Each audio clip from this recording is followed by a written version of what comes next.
Le goût d'entreprendre, Doris Pradal. Et seconde partie de cette émission avec Arnaud Tersiquel des ateliers Tersi, créateur inspiré, chef d'entreprise à la tête d'une entreprise de conception et fabrication de chaussures du 100% français. Bonjour Pierre-Yves Révillon. Bonjour Doris et Arnaud. Vous Bonjour. êtes un de nos intervenants éthiques sur Radio Présence. Alors première question à notre invité. J'ai eu l'impression, en regardant votre site et en vous écoutant, que vous faisiez beaucoup de psychologie. J'ai vu que votre père ou votre grand-père était capable de déduire le caractère d'une femme à son pas. Tout à fait. Alors j'ai regardé les modèles que vous proposez et là vous avez cinq profils caractérologiques: l'arrogante, la capricieuse, l'absolue, l'audacieuse et l'expiègle. Tout à fait. Alors je me suis posé la question et je vous la pose d'ailleurs. Est-ce que c'est pas quand même un peu réducteur ? Est-ce que toutes les femmes peuvent se reconnaître dans ces 5 profils ? On est en train d'en rajouter d'autres, en tout cas. Lesquels, Arnaud ? Je ne peux pas en parler actuellement, mais on est en train d'en rajouter d'autres. En fait, ça correspond derrière aussi à des formes, à des types de chaussants. Et puis oui, c'est vrai que mon grand-père avait, on va dire, cette blague, en fait, cet axe-là, en fait, pour parler aussi du pas et de la... C'est pour expliquer aussi la complexité et la diversité, en tout cas, du type de marche et puis du pas des femmes. Parce que finalement, ces profils, ils sont quand même rebelles, transgressifs, séducteurs. Est-ce qu'il n'y a quand même pas, dans le monde féminin et dans l'éternel féminin, d'autres femmes qui pourraient être intéressées par d'autres modèles de chaussures ? Moi, je ne sais pas, j'ai posé la question à mon épouse, elle me dit « et la marcheuse ?» Parce qu'il y a des mères de famille qui marchent beaucoup, qui travaillent, etc. La super mamie, etc. Tout à fait. En fait, c'est des caractères où on se rend compte que tout n'est jamais ni tout blanc ni tout noir, et c'est des caractères en fait qui sont à la fois intéressants et à la fois délicats pour les femmes et aussi pour les hommes. Hein. Donc c'est plus en rigolant qu'on a choisi aussi ces caractères-là. Mais est-ce que ça ne correspond pas quand même pour vous à un certain segment de marché qu'on pourrait définir comme un peu produit de luxe, élitiste ? Voilà. Est-ce qu'il n'y a pas à ce niveau-là un souci peut-être de diversification, d'aller faire la même démarche qui est extrêmement intéressante avec d'autres catégories de personnes ? Tout à fait. En fait, c'est une grande question, la problématique du positionnement. Est-ce qu'on est luxe, est-ce qu'on n'est pas luxe ou pas ? Nous, on a du mal à se définir comme luxe ou pas luxe. On se définit plus en fonction d'un niveau de qualité, d'un niveau de prestation. Après, on peut qualifier ça de premium, de très haut de gamme, de moyen luxe, il y a tous les termes qui existent.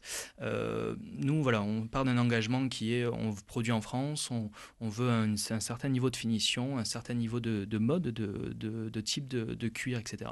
Et en fonction de ça, on essaie de proposer un juste prix au client, un juste service. Et puis, si on le positionne en extérieur, certains comme du haut de gamme ou du luxe. Parce que si j'en reviens à l'historique, tout à fait. L'entreprise familiale a disparu à cause de la crise, etc. Vous êtes positionné sur un nouveau concept qui est plutôt un concept haut de gamme. Est-ce que ça veut dire que faire du Made in France aujourd'hui, c'est forcément faire du haut de gamme ? Pas forcément. Enfin, on ne peut pas faire du bas de gamme, ça sera sûr. Après, on peut arriver sur du moyen de gamme. Certaines marques le font. Après, il y a des compromis, on va dire, sur la complexité de la chaussure. Après, derrière ça, c'est le temps minute qui est passé sur chaque chaussure et c'est un simple calcul avec un coût à la minute. Mais on peut faire du moyen de gamme. On y réfléchit. On va voir comment on peut le positionner, ça c'est certain.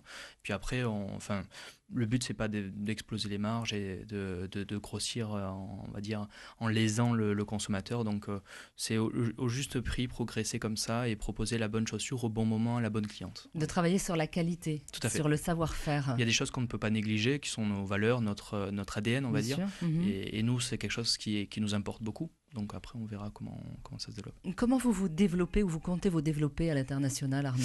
En fait, c'est assez commun en discutant aussi avec les jeunes entreprises qui se développent dans cette région-là ou même à Paris. C'est qu'on n'a pas de grande stratégie, on va dire, de développement à l'international en se disant on va attaquer l'Asie en 2015, on va attaquer les USA en 2017. Nous, on part d'un simple, on va dire... d'un simple constat de dire on va se développer en fonction de là où nos opportunités sont, là où nos clients potentiels sont. Et donc en fait en analysant tout simplement nos visiteurs sur notre site internet, notre communauté sur les réseaux sociaux, on est présent d'ailleurs sur Instagram à plus de 10 000 personnes bientôt, et en fait on commence à vendre petit à petit via Instagram. Il y a des clients qui nous contactent via Instagram. On a vendu à Dubaï récemment, une cliente en fait tout simplement qui était basée à Dubaï et qui voulait une chaussure à Atelier Tercy. Donc voilà, peut-être potentiellement d'ici quelques mois on va aller du côté de Dubaï. Là, on est en train de préparer la Chine. On a signé des contrats là depuis quelques mois. C'est quelque chose qu'on va développer de mois en mois parce qu'on sait que sur notre site, il y a 20 à 25% de Chinois qui viennent visiter le site. Il y a un vrai marché. Oui, tout à fait. D'autant plus avec l'ouverture de l'aéroport sur Toulouse-Blagnac. Tout à fait, c'est un vrai sujet. Exactement. Pierre-Yves, une autre question.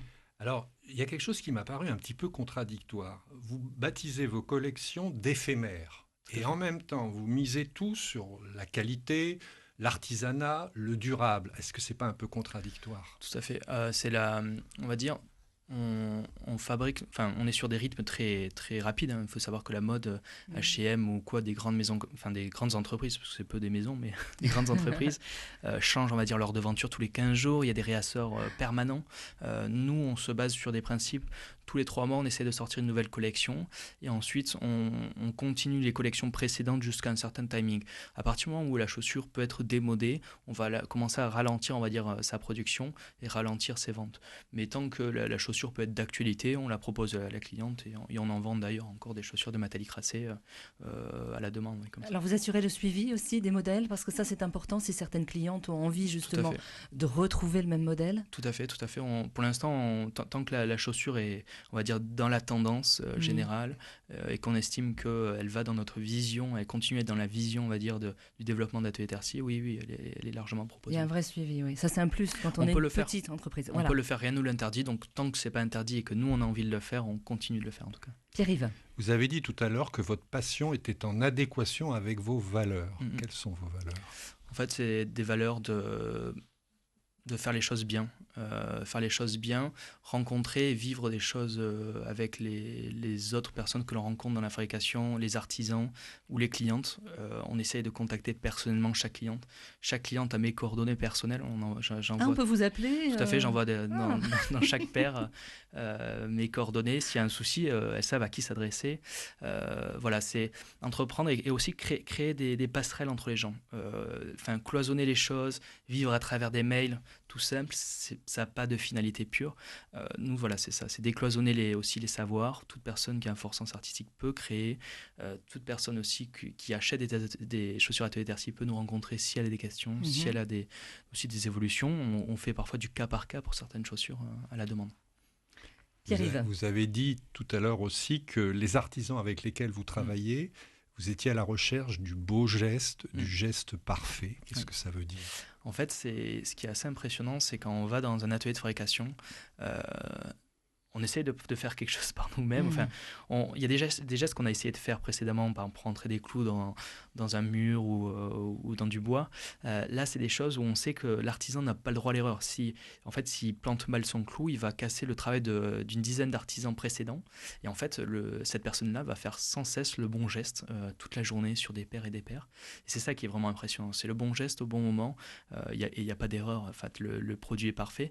Et ce qui est intéressant, c'est que la chaussure aussi est un produit vivant. C'est du cuir, ça a été porté précédemment, ça a une histoire, une tension, une odeur. Et en fait, ce qui est vraiment bien, c'est que ces artisans-là savent reproduire, on va dire, le même aspect avec un produit qui est variable. C'est pas du plastique, et ils gèrent ça très très bien.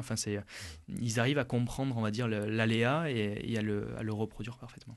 Pierre-Yves, une autre question. Est-ce que vous pensez l'évolution actuelle de la société, de l'économie, etc. Est-ce que vous pensez que les gens, finalement, vont accepter de payer peut-être un peu plus cher pour justement soutenir ce modèle durable, ce modèle de qualité artisanale qui dure ?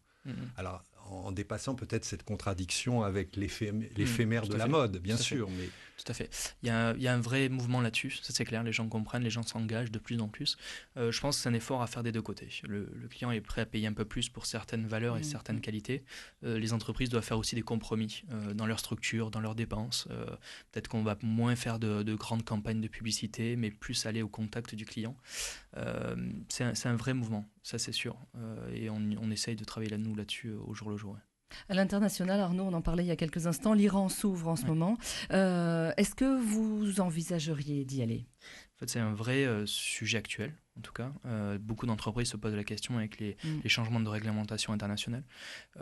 En fait, dans le développement des pays que l'on fait, c'est aussi en fonction, on va dire, de l'aspect culturel, de la qualité de vie, tout ça, dans chaque pays. Et il faut qu'on se retrouve aussi dans certaines actions, certaines type de consommation aussi. Donc en fait, on pourrait étudier la problématique peut-être de l'Iran si en visitant l'Iran, ça nous parle. S'il y a vraiment quelque chose... Si vous sentez qu'il y a un vrai besoin. S'il y a un vrai besoin et que nous, on revient aux valeurs en fait, si nos valeurs sont en adéquation aussi avec ça. Donc je pense que l'Iran est en train d'évoluer très rapidement. Il faudra voir dans les prochains mois, les prochaines années comment ça se passe. Mais en tout cas, c'est une vraie question en fonction des droits aussi des habitants là-bas, des droits humains. Enfin, il faudra voir aussi en fonction de ça si c'est pertinent ou pas. Mais certaines marques font le choix de ne pas y aller. Aussi dans le domaine de la chaussure, il y a des marques comme Repetto qui ont refusé d'aller dans des pays des Émirats arabes pour certaines questions précises. Éthique et de valeur. Pierre-Yves, une autre question. La parité, pourquoi il n'y a pas de chaussures pour les hommes chez vous ? Alors c'est un vrai sujet, on nous pose souvent la question, c'est une très bonne question. En fait, il faut comprendre que la chaussure de qualité à ce prix-là pour l'homme, c'est un autre type de fabrication, c'est un autre montage, et donc c'est d'autres ateliers, c'est d'autres sous-traitants. Donc on y réfléchit sur le moyen terme. Nous, on aimerait y apporter en plus une créativité, comme la femme, et la femme accède beaucoup plus de créativité que l'homme. Et on aimerait apporter cette créativité-là dans la chaussure aussi. Donc on réfléchit à comment apporter, on va dire, sur une chaussure haut de gamme, toute la créativité d'un artiste, et puis trouver la fabrication qu'il y a derrière. Donc c'est pas à court terme, ni à moyen terme, mais à long terme, on se pose vraiment la question, et on nous le pose souvent, la question. Alors Arnaud, le 10h début de cette émission, vous êtes un jeune créateur d'entreprise. Vous êtes quel chef d'entreprise ? Très présent dans l'atelier ? Enfin, dans les bureaux. Alors oui, et dans les ateliers. On essaie d'être dans les ateliers en tout cas le plus souvent possible. On va dire notre vie en tant que chef d'entreprise toulousain se répartit entre Paris, Romans-sur-Isère, donc le lieu historique de la fabrication de chaussures en France, artisanale, et Toulouse.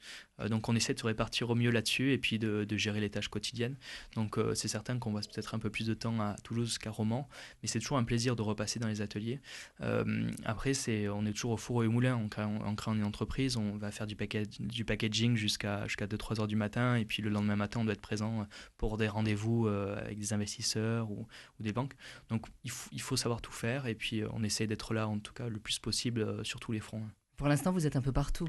On est un peu partout. Avant d'embaucher, de vous développer. Oui, tout à fait. Donc là, on est en train de prévoir en fait une levée de fonds, et on est en train de prévoir aussi des embauches dans les prochains mois. Qu'est-ce qu'on dit de vous ? Vous êtes un hyperactif, que vous avez une idée à la minute ?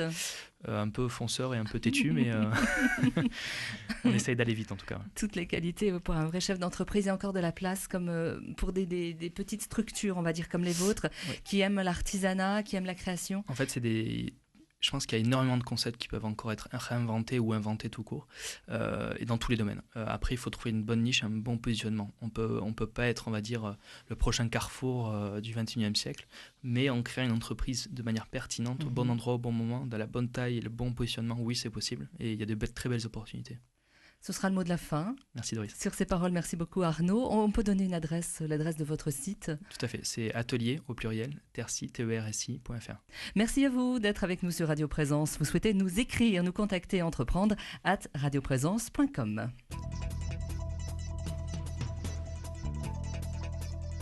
Retrouvez cette émission sur décideurenrégion.fr/midi-pyrénées. Le goût d'entreprendre, une émission en partenariat avec la Caisse d'épargne, la Banque des entreprises et des professionnels de Midi-Pyrénées.